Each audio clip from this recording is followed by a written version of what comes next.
play at full force. Pero gusto mo rin balansehin yung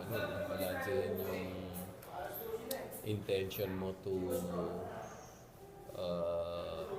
provide for the series that the guys are healthy, well rested. But at the same time, they were still competing. They just played a really good game. But ano pa rin, no? We're happy, we're still number one. No? That does not take away anything from what we've achieved. Also,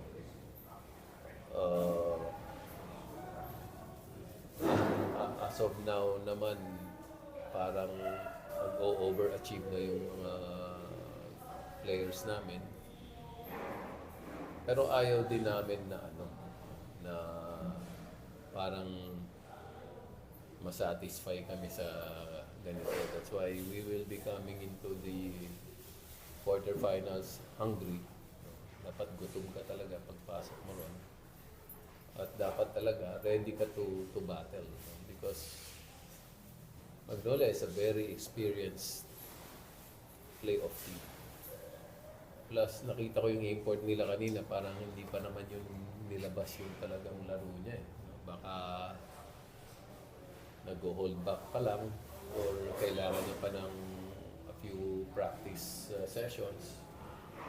So, we're expecting a lot from that import because we've seen his video, we've seen his tapes.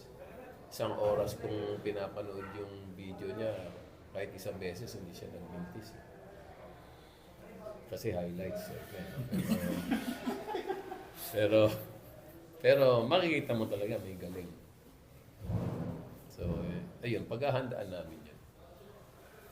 Coach, usually mga playoff runs mo, medyo at a disadvantage ka, may seeding factor and all that. Pero right now, kasi 5 series, parang nagla-line up lahat eh. Medyo kinikilig ka ba dun sa prospect of having a deep run with your team playing well? Yes, I'm really happy that I'm coaching Rain or Shine at this point. Nakapagbuo kami ng competitive team. Nakapagbuo kami ng camaraderie, and you can feel the togetherness in practice and in the games. And yun, isang malaking part yun ng isang championship team, no? Na dapat maganda yung samahan nyo.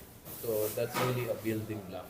If you want to be a champion team, it has to start with being together, having the right chemistry. And to me, this is a good sign. Baka going towards that direction na.